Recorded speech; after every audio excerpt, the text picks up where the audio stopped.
Hi, this is Jeffrey Kurt Financial Group, and today is Monday, February 3, 2025. Start of a new week. The groundhog says we're getting more winter, and the international outlook with tariffs says we're going to be in for some more turmoil.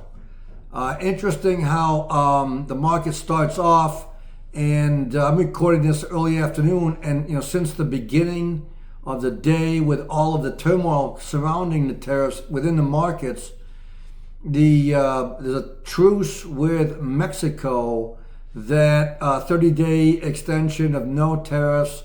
Mexico's going to send a bunch of military people to the border, and the stock market, recovers some, still down, and nothing new on Canada. I think it's interesting. I read over the weekend that Mexico, over 80% of their exports goes to the U.S. So an increase of 25% to them just cripples them. They've got to play ball. Now, Canada, to some extent, maybe the same thing. I had a map this morning showing, if you're moving oil from Western Canada to Eastern Canada, it goes through the U.S. There's no direct pipeline that stays all within Canada. I think it's amazing too. So a lot going on with the tariffs and how that all plays out is going to be, I think, very interesting. And but looking back, January was a pretty good month. The Dow was up 4.7%, leading the way. S&P up 2.7, Nas up 1.6, and the Russell up 2.6.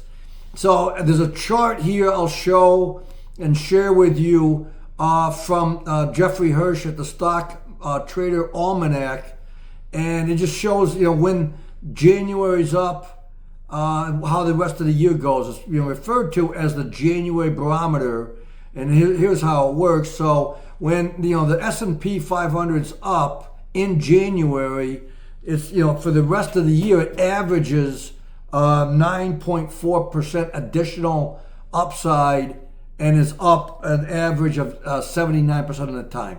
So, that's one thing. Some people criticize the January Barometer. A lot of times, the markets go up more than they go down. So maybe it's just, the statistics behind that.